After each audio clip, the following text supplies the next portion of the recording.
तो यहाँ तक समझ में आ गया सेल क्या होता है, इलेक्ट्रोमोटिव फोर्स क्या होता है, ठीक है ना। तो electromotive force is the potential difference in open circuit, means when switch is open across the electrode is called the electromotive force or EMF.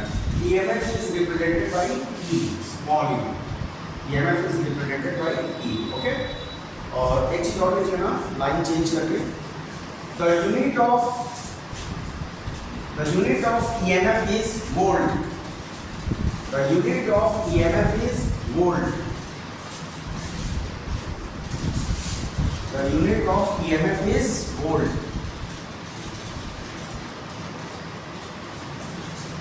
The unit of EMF is volt. Okay, फिर से unit मैंने इसलिए बता दिया क्योंकि maximum लोग गलत unit लेके आ जाते हैं। इलेक्ट्रोमोटिव फोर्स का यूनिट न्यूटन लेके आ जाता है, ऐसा गलती मत करना। चलो आई थिंक ये टॉपिक समझ में आ गया होगा। इलेक्ट्रोमोटिव फोर्स की यूनिट जो होती है वोल्ट होती है, वोल्ट। न्यूटन मत लिख देना, गलत हो जाएगा। EMF means electromotive force. Okay, आगे बढ़े। यस, अगला टॉपिक लिख लो। अगला टॉपिक है terminal voltage.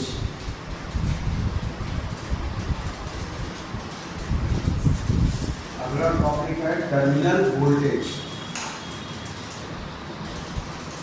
It is represented by V।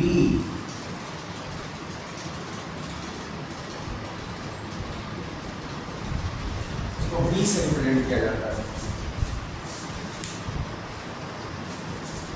ठीक है ना। Terminal voltage is represented by V। Okay, तो देखो मैंने डिफरेंस तुम लोग को बता दिया, दोनों में डिफरेंस क्या है। टर्मिनल वोल्टेज किसके अक्रॉस मेजर किया जाता है? This is measure across the wire, जिसका रेजिस्टेंस कितना है, R। समझ में आया?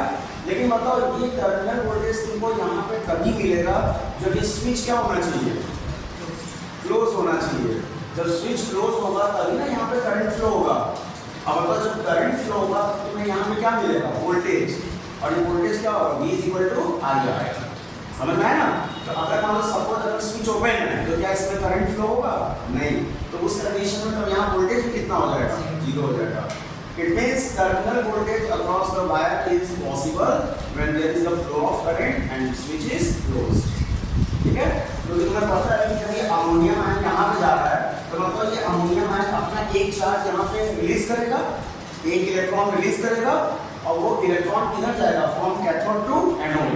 तो मतलब इलेक्ट्रॉन का डायरेक्शन है कैथोड टू एनोड, तो करंट का डायरेक्शन क्या होगा, anode to cathode. So that's reason current is flowing from anode to cathode. Is it clear? Yes. So terminal voltage is possible when switch is closed, but in case of EMF, switch is open. ठीक है ना? तो देख लेना। The potential difference across the wire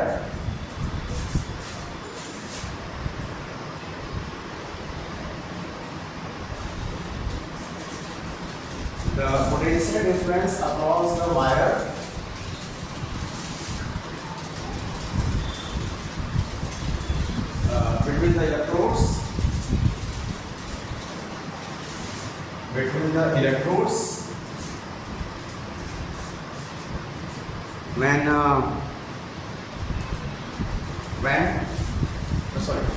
between the electrodes in closed circuit, between the electrodes in closed circuit.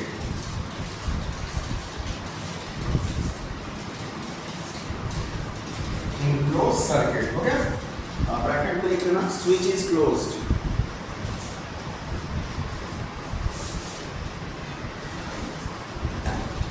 ठीक है, तो bracket में लिख लेना, switch is closed.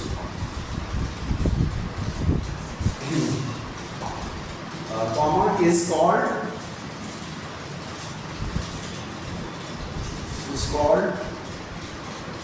Terminal voltage.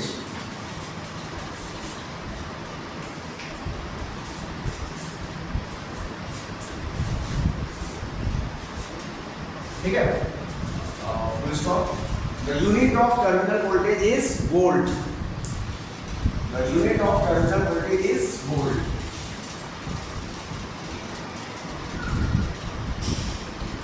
ठीक है ना। तो बताओ इसका भी यूनिट क्या होगा, इसका भी यूनिट वोल्ट होगा। अब बताओ टर्मिनल वोल्टेज का फॉर्मूला क्या होगा, V equal to I R, ठीक है ना, इसका फॉर्मूला होगा V equal to I R. तो समझ में आ गया ईएमएफ क्या होता है, वोल्टेज क्या होता है, दोनों समझ में आ गया, दोनों का डिफरेंस समझ में आ गया, ठीक है। हाँ, दोनों पोटेंशियल डिफरेंस होता है, बट ईएमएफ जो होता है वो ओपन सर्किट में होता है और वोल्टेज जो होता है वो क्लोज सर्किट में होता है, ठीक है। अगला टॉपिक है इंटरनल रेजिस्टेंस, स्मॉल आर।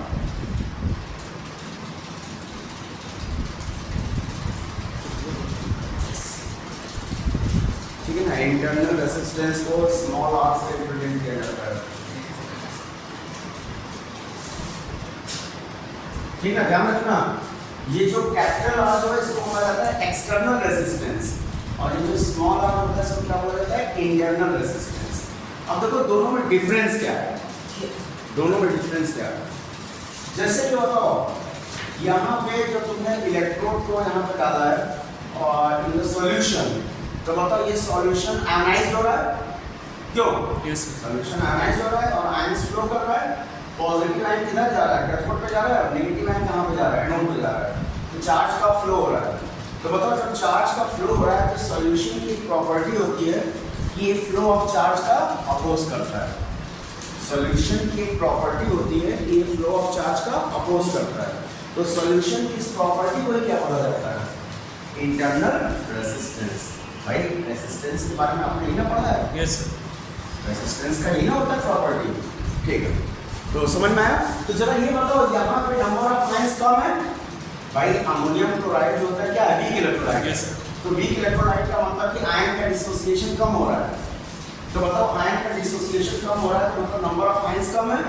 तो नंबर ऑफ आयंस अगर कम है तो मतलब यहाँ फ्लो ऑफ करंट भी क्या होगा, कम होगा।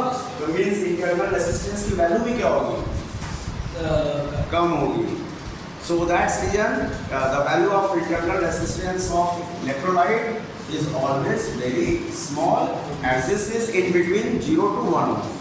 इसका वैल्यू जो होता है वो 0 से 1 ohm के बीच में होता है। समझ में आया? 0 ohm भी हो सकता है और मैक्सिमम कितना होगा 1 ohm। 0 ohm कब होता है, जब इसमें आयंस का डिसोसिएशन क्या होगा, नेग्लिजिबल। अगर आयन का डिसोसिएशन बहुत ही कम हो रहा है तो वहाँ पे इंटरनल रेजिस्टेंस क्या होगा, कम होगा। समझ में आया? तो लिखिए इंटरनल रेजिस्टेंस। ओके, तो लिखिए ना the value of internal resistance is very small.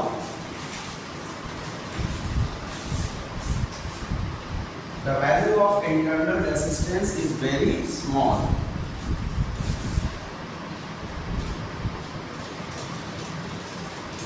The value of internal resistance is very small, in between 0 to 1 ohm. In between 0 to 1 ohm. ठीक है ना, समझ में आ गया?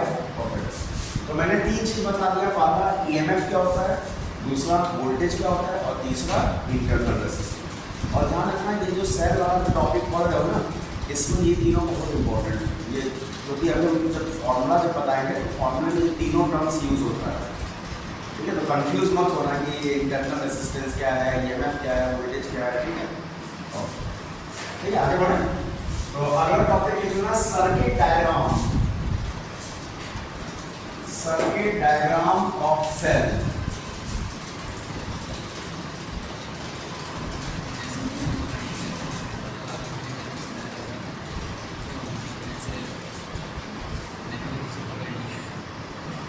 ठीक है ना, सर्किट डायग्राम ऑफ सेल्स। तो देखो सेल्स में 2 कंडीशन है, पहला चार्जिंग ऑफ सेल और दूसरा डिस्चार्जिंग ऑफ सेल। तो पहला है सबसे पहला डिस्चार्जिंग ऑफ सेल। बताओ डिस्चार्जिंग का मतलब क्या होता है, what is the meaning of discharging? Use of charges. Yes, loss of charges.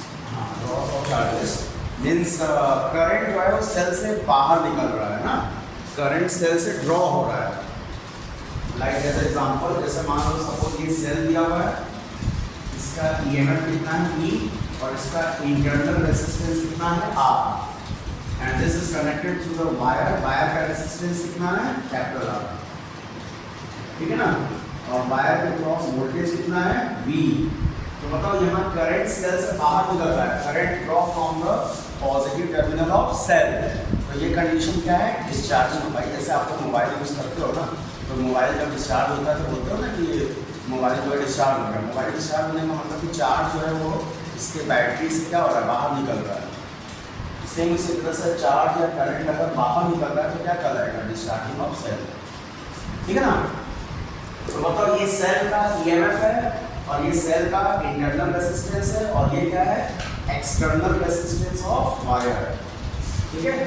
Small are का मतलब होता है internal resistance, this is internal resistance, और कैपिटल आर का मतलब होता है एक्सटर्नल रेजिस्टेंस ऑफ वायर,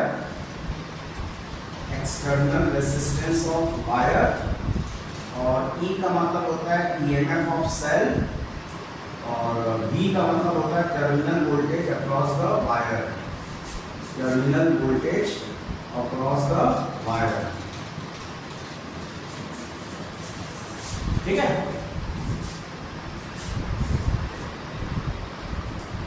ठीक है ना, यहाँ तक तो समझ में आ गया होगा। अब देखो, अब तुम्हें यहाँ पे निकालना क्या है, तुमको ये बताना है कि यहाँ पे करंट कितना फ्लो हो रहा है, इस सेल के पॉजिटिव टर्मिनल से कितना करंट ड्रॉ हो रहा है।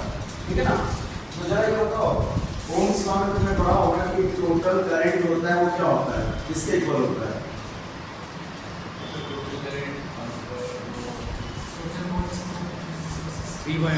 हाँ, V/R ही होता है ना। मतलब सप्लाई वोल्टेज और upon resistance, supply voltage upon total resistance, क्यों नहीं होता है? तो supply voltage and upon total resistance according to the Ohm's law. ठीक है। तो जरा ये बताओ, यहाँ पे सप्लाई वोल्टेज का पोटेंशियल डिफरेंस कितना दिया हुआ है? E दिया हुआ है। तो हम लोग सप्लाई वोल्टेज क्या लेंगे, E लेंगे। अब बताओ, ये स्मॉल और कैपिटल आर क्या है, सीरीज की पैरेलल? ये दोनों सीरीज में है। तो सीरीज में तो बताओ I इज इक्वल टू हो जाएगा E upon small r and plus capital R। तो देखो ये तुम्हें क्या मिल गया, what is this, this is the current. तो डिस्चार्जिंग ऑफ सेल के लिए ये करंट का फॉर्मूला है, I is equal to EMF upon small r plus capital R। ठीक है ना। I निकल जाएगा। ठीक है, I निकल जाएगा। Yes sir. तो अब यहाँ पे तुम लोग को टोटल 3 फॉर्मूला बताएंगे। पहले फॉर्मूले से I निकाला जाता है, दूसरे फॉर्मूले से V निकाला जाता है, और तीसरे फॉर्मूले से इंटरनल रेजिस्टेंस। ये 3 फॉर्मूला बहुत इंपॉर्टेंट है। दूसरा बताइए। ठीक है, दूसरा यहाँ हो गया। Yes sir. अगला लिखते हैं in terms of, second formula है in terms of E, V and R। ठीक है ना। दूसरा फॉर्मूला तुम्हें E, V और R के टर्म्स में निकालना है।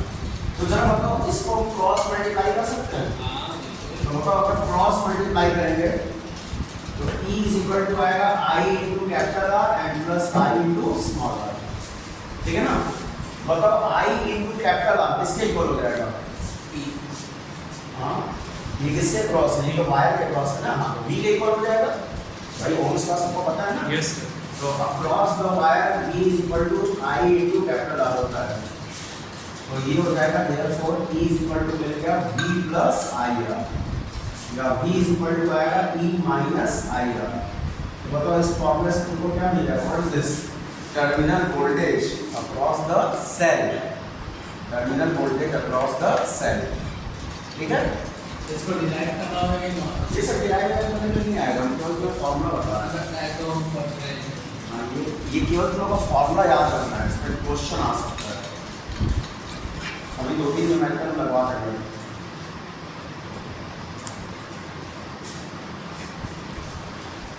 तो पहला वाला क्या, करंट निकालने के लिए?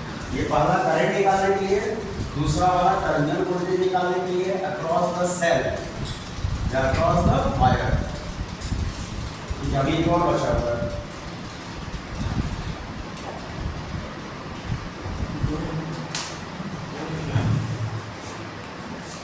ठीक है।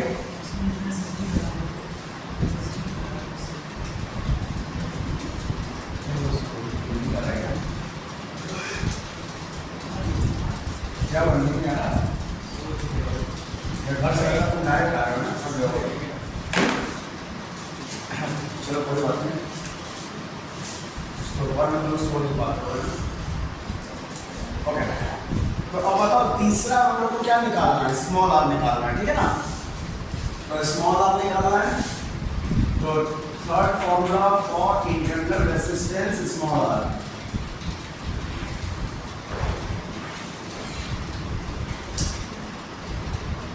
और इंटरनल रेजिस्टेंस स्मॉल आर। अब हमको इंटरनल रेजिस्टेंस निकालना है, तो न्यूमेरिकल में कुछ भी आ सकता है, आई निकालने के लिए आ सकता है, टर्मिनल वोल्टेज निकालने के लिए आ सकता है, लेकिन घबराने की जरूरत नहीं है। तीनों फॉर्मूले का ओरिजिन एक ही है। अगर ये वाला फॉर्मूला लगा तो कुछ भी निकल जाएगा, ठीक है ना। अभी वो कंफ्यूजन आएगा सिंपल फॉर्मूला कैसे याद होगा, एक फॉर्मूला भी याद है तो भी तुम्हारा आंसर आ जाएगा। अब देखो, तो हम लोग को पता है कि E इज इक्वल टू होता है V प्लस आई आर, ठीक है। तो बताओ E माइनस V क्या हो जाएगा? I R. या बताओ स्मॉल आर किसके इक्वल हो जाएगा? E minus V upon I. अब तुमको पता है ओम्स लॉ के अकॉर्डिंग I क्या होता है? E equal to V minus I R. हाँ, जब भी मैंने बताया था। अच्छा, चेंज कैसे ये होगा? हाँ, तो इसको मैंने इधर भेज दिया। तो ये बताओ I की जगह क्या रखेंगे? V by R. तो ये हो जाएगा this is E minus V, I की जगह क्या रखेंगे? V upon R. बताओ कैपिटल आर ऊपर चला गया? Yes sir. तो ये स्मॉल आर आएगा, this is capital R, and E minus V upon V, या ये बताओ दिस इज कैपिटल आर, और ये कितना हो जाएगा? E upon V minus 1। तो ये फॉर्मूला नंबर 3 है। This is the formula number 3 and this is the formula number 2.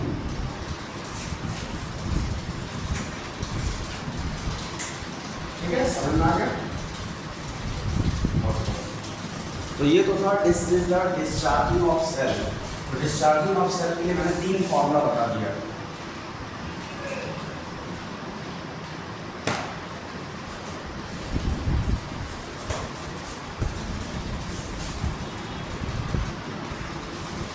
अब इसके बाद अगला टॉपिक है ग्रुपिंग ऑफ सेल्स। इसका साथ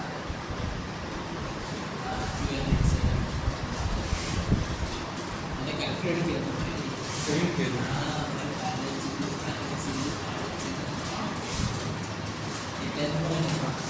ठीक है, अगला टॉपिक है ग्रुपिंग ऑफ सेल्स।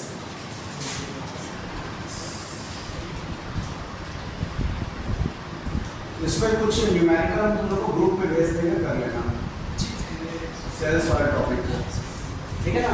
एक पीडीएफ तुम लोग को भेजेंगे, नहीं आता है तो पूछ लिया करो। सर क्वेश्चन था सर क्वेश्चन तो ऐसा एक जोक है सर। जो भी सर में फोटो चलो ठीक है, तो ग्रुपिंग ऑफ सेल्स में पता देख लेना series combination, series combination of cell, series combination of cell.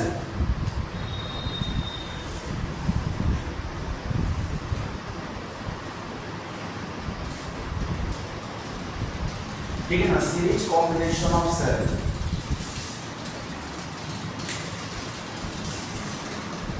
और इसमें भी तुम लोगों को केवल फॉर्मूला याद रखना है।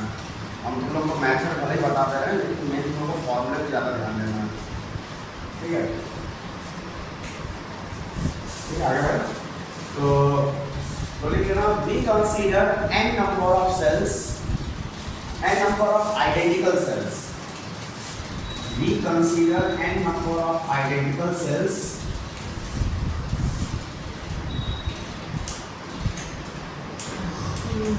n number of identical cells in series, n number of identical cells in series, ठीक है ना, n number of identical cells in series. How much times? This is n times.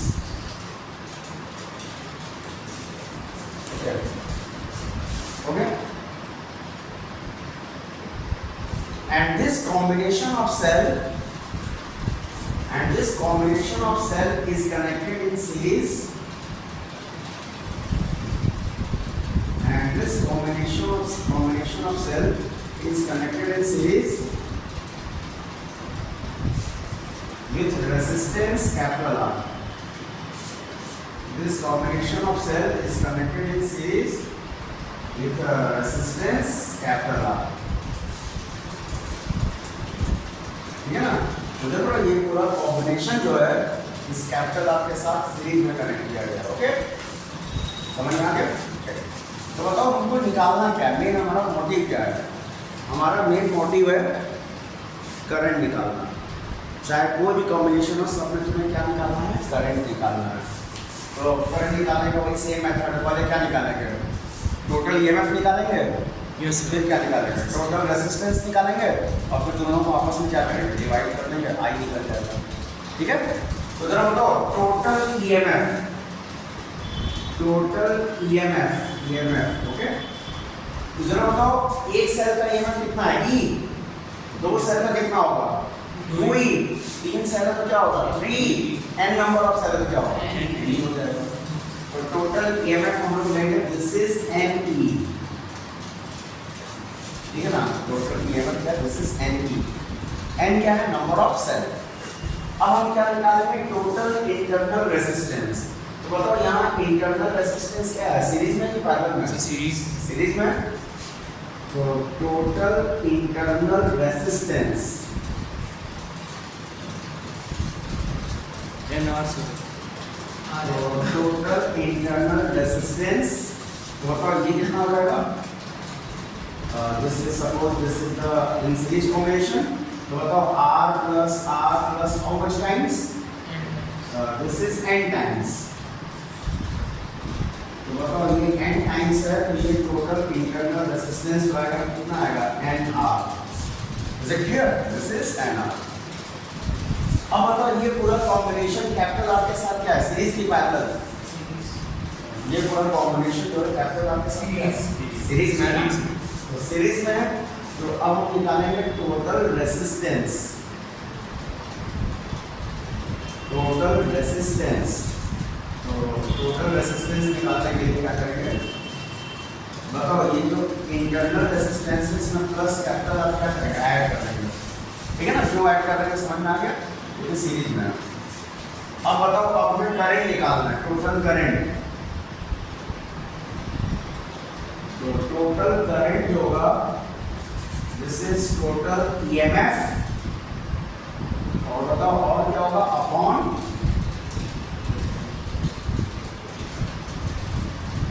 Total resistance. क्यों? सही होता है ना? तो बताओ I टोटल ईएमएफ आएगा, total current I is equal to हो जाएगा टोटल ईएमएफ कितना है? NE। और टोटल रेजिस्टेंस कितना है? NR plus capital R।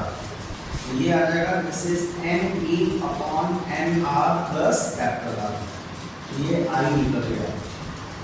ये टोटल करंट निकालने का फॉर्मूला है और सीरीज कॉम्बिनेशन ऑफ सेल। तो तुम्हें फालतू की चीज़ों पे नहीं जाना है ना, इतना सारे बकवास नहीं जाना, वो तो मैंने केवल समझाने के लिए बताया।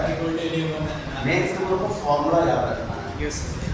फॉर्मूला से क्वेश्चन आता है, चाहे कंपटीशन एग्जाम हो चाहे बोर्ड का एग्जाम हो।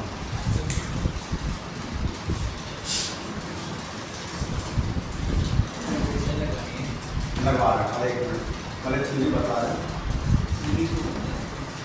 अब देखो इसमें एक कंडीशन है, case 1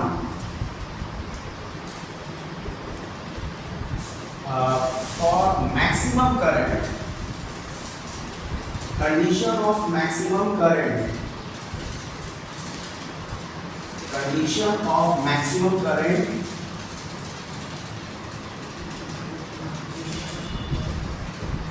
condition of maximum current in series combination of cell।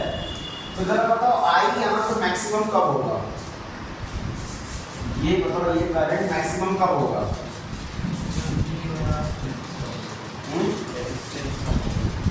Resistance negligible होना चाहिए ना। जब ये एक्सटर्नल रेजिस्टेंस क्या होना चाहिए? नेग्लिजिबल, मतलब जीरो। तो I तभी मैक्सिमम होगा जब कैपिटल R क्या होना चाहिए? जीरो होना चाहिए। समझ में आया? Yes sir. तो मैक्सिमम करंट के लिए हम लोग कैपिटल आर क्या लेंगे, जीरो लेंगे। मतलब अगर कैपिटल आर जीरो है इट मीन्स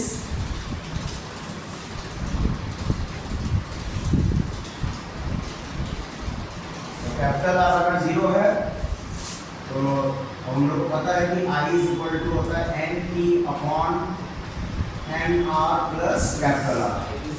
तो फॉर मैक्सिमम करंट, हाँ मैक्सिमम करंट के लिए कैपिटल आर की जगह जीरो ले लो। तो बताओ देयरफॉर I क्या हो जाएगा, maximum, and this is N P upon N R and plus zero ना। तो बताओ कितना आ जाएगा, मैक्सिमम करंट कितना आएगा, this is N P upon N R. बताओ एन एन कैंसिल हो गया, तो मैक्सिमम करंट आएगा E upon small R. This is the formula of maximum current in series combination of cell.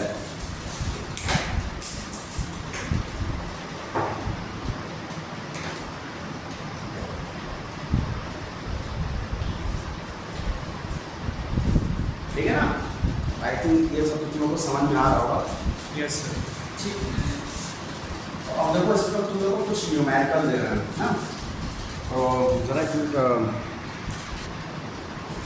तो एनसीईआरटी का question number 2, a battery of EMF 10 volt, a battery of EMF 10 volt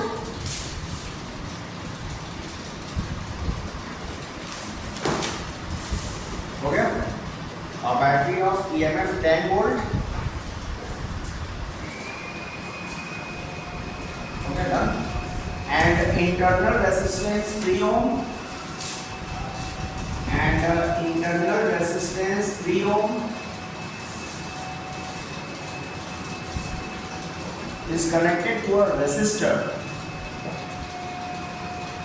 is connected to a resistor, ठीक है, full stop। If the current in the circuit is 0.5 ampere, if the current in the circuit is 0.5 ampere, if the current in the circuit is 0.5 ampere, हो गया, comma, what is the resistance of the resistor? What is the resistance of the resistor? What is the resistance of the resistor? Done? Yes sir. Second part, इसी question का second part. What is the terminal voltage of the battery? What is the terminal voltage of the battery when the circuit is closed? ठीक है? So this is the NCERT question number 2. Please try and note down this question. Okay. Now I am solving question. तो बताओ सबसे पहले V निकालेंगे, this is V minus IR। तो बताओ EMF कितना दिया हुआ है, 10 वोल्ट, I कितना दिया हुआ है, 0.5, और स्मॉल r कितना है, 3। तो बताओ ये कितना आ जाएगा, 10 माइनस 1.5 ना। Yes sir. तो V तुम्हारा आएगा 8.5 वोल्ट, दिस इज 8.5 वोल्ट। सीधे सीधे फॉर्मूला अप्लाई करना है। V निकालना है, V का फॉर्मूला तो मैंने बताया था ना, V is equal to V minus IR। Sir resistance मतलब हाँ, तो रेजिस्टेंस निकालना है तो ओम्स ला लगा दो। तो मतलब ओम्स ला के according V is equal to होता है I इनटू कैपिटल R। तो कैपिटल R क्या होगा, V upon I। What is V, V कितना है, 8.5, और I कितना है, 0.5। डेसिमल से डेसिमल कैंसिल हो गया, 85 को 5 से कैंसिल कर दो, आंसर कितना आएगा, 17 ओम। Okay, I think you getting the answer.